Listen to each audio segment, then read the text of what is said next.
ali o diabo foi derrotado. Então, o Velho Testamento, ele aponta para Jesus. Ele aponta para quem Jesus seria. E quando Jesus nasceu, ele veio cumprir as profecias. Né? Isaías, por exemplo, que é o profeta que mais... Olha, eu fico arrepiado. Quando eu começo a falar de Jesus, eu me arrepio, porque é extraordinário. Diz assim, o mundo que andava em trevas viu a sua luz. E os habitantes da sombra da morte, resplandeceu-lhes a luz. Jesus veio na plenitude dos tempos, no meio de uma terra de gentios, de pagãos, a Galileia dos gentios. E ali ele manifestou o amor de Deus de uma forma extraordinária. Ele foi um homem de vanguarda, ele foi diferente da lei daquela época. Ele era um cara que não foi aceito porque ele era uma pessoa que amava as pessoas. A gente pulei um pouquinho, né? Acho que a gente devia voltar um pouco para o nascimento, mas eu quero já falar um pouco sobre isso, porque na verdade Jesus, ele amou as pessoas e as aceitou como elas eram. Jesus tocou num leproso, quando a lei dizia que ninguém podia tocar no leproso, porque ia ficar impuro. E dá para entender, porque afinal de contas, opa, já uma coxinha? Mas a gente deixa ela aqui. Deixa ela aí. Exatamente. Então, ô Vilela, você pensa bem, ele foi uma pessoa diferente. O amor estava na frente. Por que as pessoas não podiam tocar no leproso? Porque a lepra mata. Era contagiosa, né? Como é que você vai impedir que a lepra dissemine? Separando o leproso. Dá para entender, não está errado. Claro. Só que ele tinha poder para curar a lepra. Então ele curou o leproso. Certa vez ele estava lá no Sermão do Monte pregando, ele desce o monte. Lá embaixo tinha um leproso. O leproso estava esperando por ele. E o leproso vira para ele e fala: Senhor, se tu quiseres, tu podes me curar. Ele não tinha dúvida que Jesus podia curar, ele só tinha dúvida se Jesus queria curar. Jesus falou: eu quero. Tocou nele. E ele foi curado. Então esse é Jesus. Agora, esse Jesus é o Deus encarnado. Então você quer saber qual é o coração de Deus? Não é o Deus vingativo que quer matar, que quer destruir, que quer punir, que quer mandar as pessoas para o inferno. É o Deus que deu a sua vida. A Bíblia diz que Deus não tem prazer na morte dos ímpios. Pelo contrário, que eles se arrependam e vivam. É óbvio que Deus não pode conviver com o pecado, Deus abomina o pecado. Mas ele ama o pecador. Então a única maneira que ele tinha para vencer o que Satanás fez era mandando o seu próprio filho para vir, viver como nós, comer a nossa comida, falar a nossa língua, enfrentar as nossas dificuldades, nunca pecar e depois morrer inocentemente pelos pecadores. Os povos antigos, não só os judeus, aguardavam a vinda do Cristo para quem acreditava, do Salvador, e outras culturas também esperavam isso, tanto que os reis magos não eram judeus e vieram. O que existia na época? Qual era o sentimento das pessoas? Vai vir alguém alguma vez, o filho de Deus ou alguma coisa assim? Não, na verdade, pensa o seguinte: quando os homens começaram a se espalhar na terra e começaram a formar as nações, no livro de Gênesis você vê a tabela das nações, quais foram os filhos, né, de Noé que foram para aquele lugar e que criaram as nações que hoje existem hoje, né? Então esses camaradas, eles foram se dividindo, mas eles tinham o que em comum? Eles tinham a mensagem lá do início. Que Adão falou para eles: olha, um dia virá o Redentor. Adão já falou isso para ele, pastor? Em Gênesis 3,15, quando o homem cai, ele é expulso do jardim, vem essa promessa. Deus fala para a mulher, fala para Adão e fala para a serpente. Eles estão ali sabendo de tudo. Que um dia viria o Redentor. Por que você acha que o diabo... Opa, uma coquinha. Essa eu não vou rejeitar. Você já vai molhando a boca. Por que você acha que o diabo sempre tentou matar alguém? Por exemplo, quando Moisés nasceu, por que o faraó quis matar os meninos? Porque o diabo soprava. Olha o Redentor aí. Então vamos matar antes dele nascer. Já tinha esse medo dos poderosos. Opa, sempre Satanás já sabia que um dia ele ia perder. Então, mas ninguém sabia quando. Não Ninguém existia- sabia quando nem quem. Mas não sabia, não tinha uma previsão. E você quer saber uma coisa maior? Ah, A Bíblia diz, no livro de Efésios, que Cristo é um mistério que não tinha sido revelado antes. Ah, é? Que só foi revelado na época do Novo Testamento. Até pra proteger. Até os anjos não sabiam. Os anjos? Os anjos não sabiam que o anjo do Senhor era o Deus encarnado. Que seria o Deus encarnado. Mas é Gabriel que Gabriel vai anunciar que ele vai nascer. Mas E aí, ele sabe naquela hora, é isso? eu creio que quando ele vai anunciar, já o Redentor sabe, ele já sabe. Entendi. Mas antes ninguém sabia. Estava guardado no coração de Deus. Caramba. O Deus Pai, o Deus Filho e o Deus Espírito.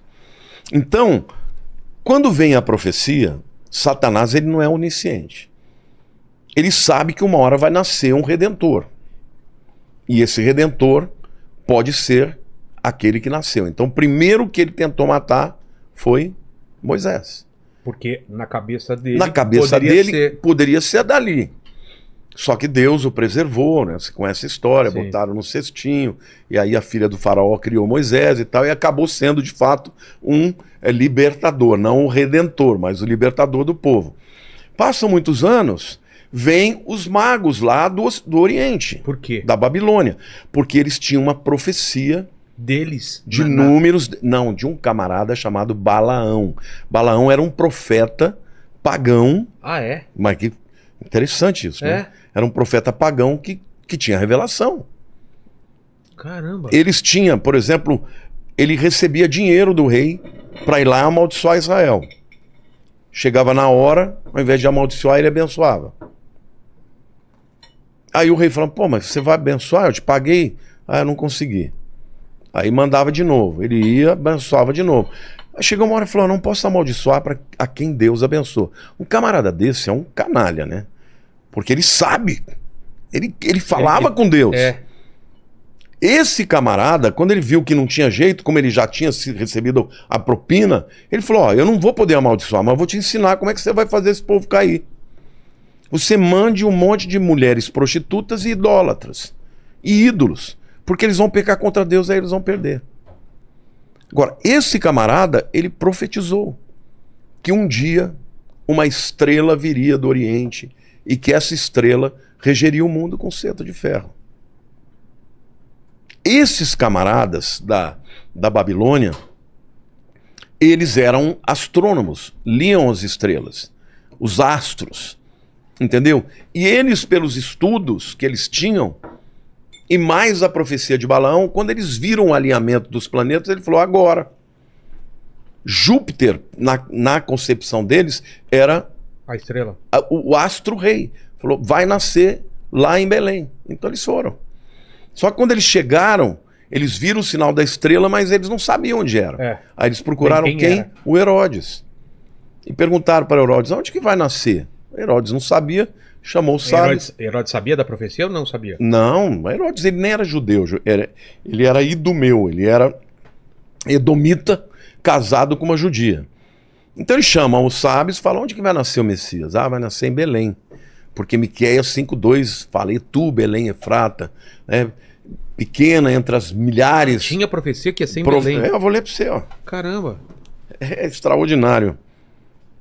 Miqueias 5:2. Belém não seria uma cidade que... Porque o certo seria nascer em Jerusalém, quem fosse pensar assim. Se não tivesse a profecia. É. Seria uma cidade imprópria, né? Porque é uma pequenininha, olha o que fala, ó. E tu, Belém, Efrata, que era da tribo de Efraim, né? Pequena demais para figurar como grupo de milhares de Judá. De ti me sairá o que há de reinar em Israel e cujas origens são desde os tempos antigos, desde os dias da eternidade. Ó, aqui está dizendo, ele é eterno. Então, falaram, é em Belém. Aí o que ele fez? Foi para Herodes lá e... Não, Herodes os sábios falaram para Herodes que era em Belém. Ah, falaram? Falaram, vai nascer em Belém. Aí Herodes falou para eles, é Belém. Vai lá e avisa. Vai lá e depois você me avisa que eu também quero ir adorar. É. Só que eles foram e, dirigidos por Deus, não voltaram para Herodes, já foram embora. Porque senão... E Deus avisou em sonho para José que ele tinha que fugir para o Egito. Entendeu? Mas O que é maravilhoso é que Deus ele mostrou até a povos pagãos. E Jesus nasceu no tempo que tinha que ser. Outro detalhe que eu acho maravilhoso deixa eu pegar um copinho novo aqui para pegar essa Coca aqui, porque eu sou apaixonado por Coca Zero. A época não existia nenhum cálculo, nenhuma profecia para falar quando era exatamente que ele nasceu.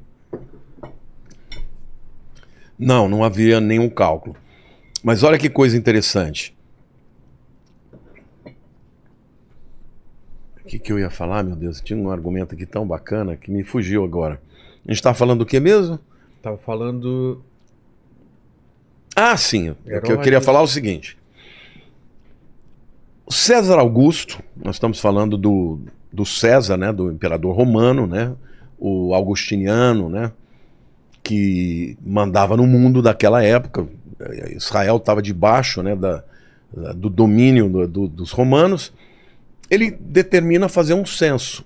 O que é um censo? Para que ele fazia um censo? Ele queria saber de todo mundo que existia por nome, por região e tal, para poder cobrar imposto. Exatamente, né?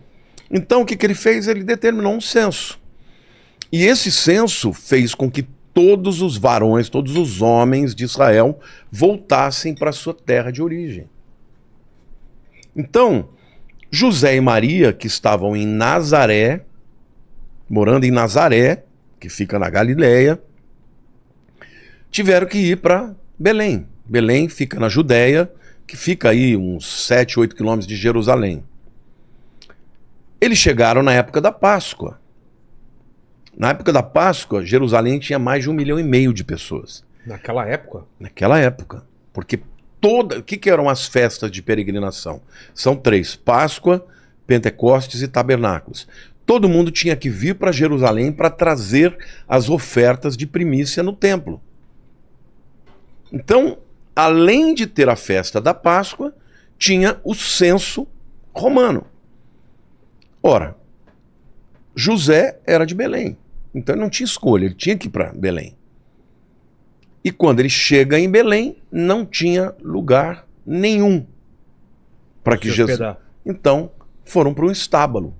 Jesus nasceu numa estrebaria, que é um estábulo, lugar onde os animais comiam. Agora, tinha que haver um homem chamado César Augusto que fizesse um decreto para que Jesus nascesse em Belém. Porque senão, ainda que fosse uma festa de peregrinação, Maria, estando para dar à luz, ele não ia sair de Nazaré para Belém. Ele só foi para Belém porque o César Augusto determinou o censo. Então veja como Deus é soberano. Ele fez acontecer para que Jesus nascesse em Belém para se cumprir o que dizia nas Escrituras.